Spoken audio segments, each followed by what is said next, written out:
This time on Rat and Cat, the best survival stories from the last 30 days.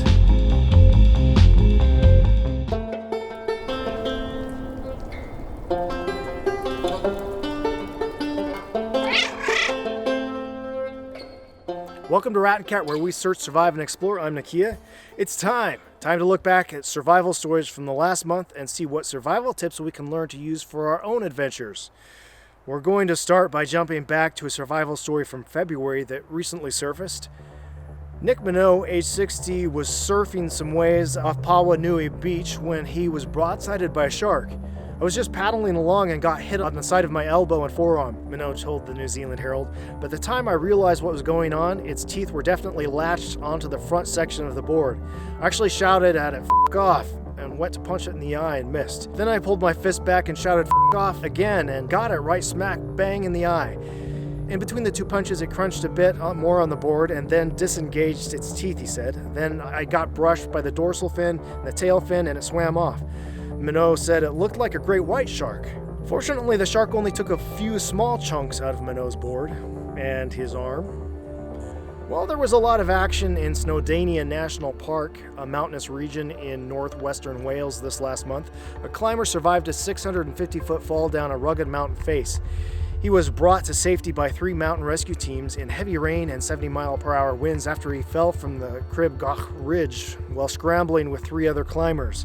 The 35-year-old man suffered a broken leg, shoulder, and wrists, as well as severe cuts. A Coast Guard helicopter flew him to a hospital in Liverpool.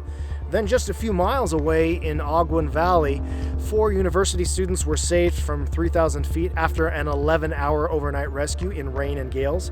The group had set off about noon on Saturday, hoping to climb Tryfon's North Gully in Conwy County, but changed their plans as the weather turned bad. The group crossed some dangerous terrain before becoming stuck in the area of Grooved Arret. A helicopter and a 12-person rescue team found the group tucked in a crevice about 230 feet below Eastern Traverse. Then a 5th member of the climbing party, who split up from the rest of his group, also called for help after he became lost in the dark. Police started searching for the man, but the lost climber eventually bumped into one of the search groups on his own. A snowshoer spent an unplanned night above Paradise on Mount Rainier, Washington, near the Muir snowfield in whiteout conditions. As crews searched for the missing woman the next morning, she connected to a distant cell phone tower and placed a broken call long enough to relay her coordinates. After several additional hours, the rescue team approached her area. She traveled alone for the remainder of the descent to Paradise, however, assisted by searchers via phone. This case marks a trend we're seeing more and more of day hikers that are lost being rescued by mountains via cell phone service. Once the lost person calls in and describes their surroundings, rescue workers are often able to direct the lost individual in the right direction. Some rescue teams resolve multiple incidents in a single day on a single mountain in this way. On March 26 in Skamania County, Washington, 23-year-old hiker Rachel E. Goodwin was near Spirit Falls, Washington when she fell and was swept over. Her hiking partners called the sheriff's office for assistance. Goodwin was located behind the falls and appeared uninjured, although after being in the frigid waters, it's really amazing she didn't die from hypothermia. The Clark County Technical Rescue Team was dispatched, and with their assistance, Goodwin was raised to the top of the falls. In Fort Collins, Colorado, 57-year-old Randy Kerschen had just finished cutting shower tiles in the driveway of a customer's home and was talking with a friend when he noticed something out of the corner of his eye coming around the truck. At first he thought it was a dog, but then realized it was a mountain lion. The cougar never slowed, but instead picked up speed while crouching and then jumped from about 2 or 3 feet away. Kerschen instinctively raised his arm to fend off the attack. The force of the attack ripped his shoulder tendons and muscles as they landed on the ground. Kerschen said, "When I saw him with his claws out and his face coming at my face, I put my arm up and then felt this immense pain, and that's the last pain I felt." The cougar came at the man more than a half-dozen times. On the final attack, Kerschen's friend was able to hit the cougar with a board from a nearby pallet, and the lion fled.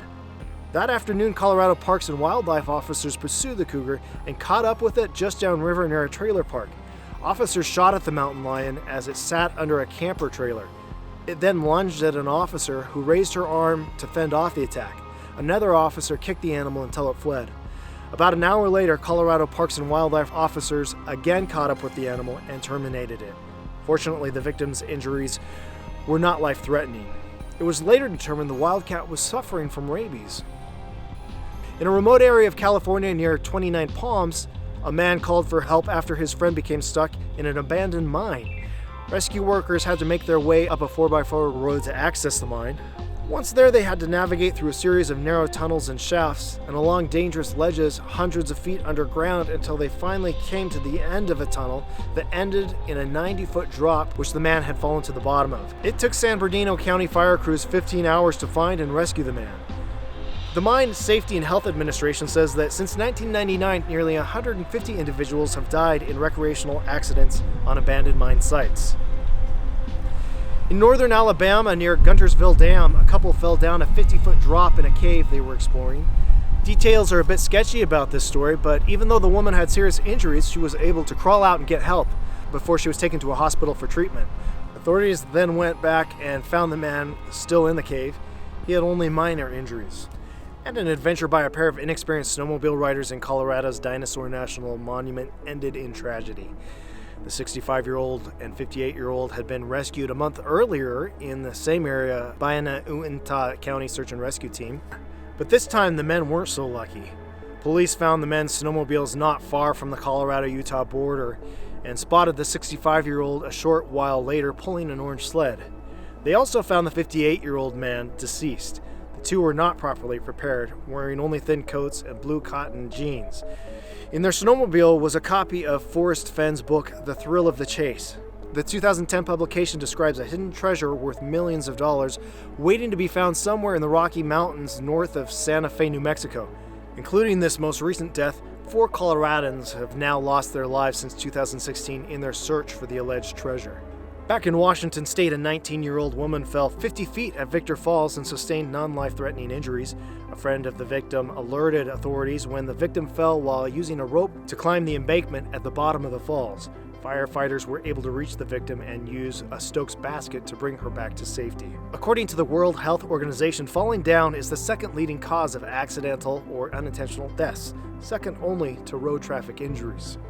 On Mount Washington in New Hampshire, 35-year-old Ashley Furness was crossing the railroad tracks used to transport tourists up and down the mountain when she lost her balance. She fell nearly 200 feet and was severely injured. Her companion managed to climb down to her aid and call 911. It was these rocks that ultimately saved her from plunging into the ravine, a fall that likely would have proven fatal, Lieutenant Mark Ober said. So what can we learn from these survival stories? 1. Be careful crossing railroad tracks. 2. Stay back far enough from cliffs or waterfalls so that if you tripped, you wouldn't fall down the cliff or waterfall. 3. When exploring mines or caves, go with someone experienced and take a light so that you can see and avoid sudden drop-offs. Or better yet, maybe just avoid old abandoned mines. 4. Be prepared for the worst weather possible for the season in your area. 5. Don't wear cotton jeans on snowy adventures because it holds moisture. Cotton kills. 6. Whether it's a bear, cougar, shark, or crocodile attacking, punch it in the eye. So what do you think?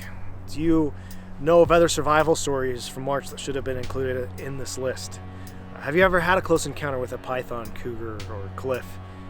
If you like this video, I'll leave a link at the end to more survival stories. Until next time, I'm Nikia and this is Rat and Cat. Get out there, be safe, and enjoy the wild.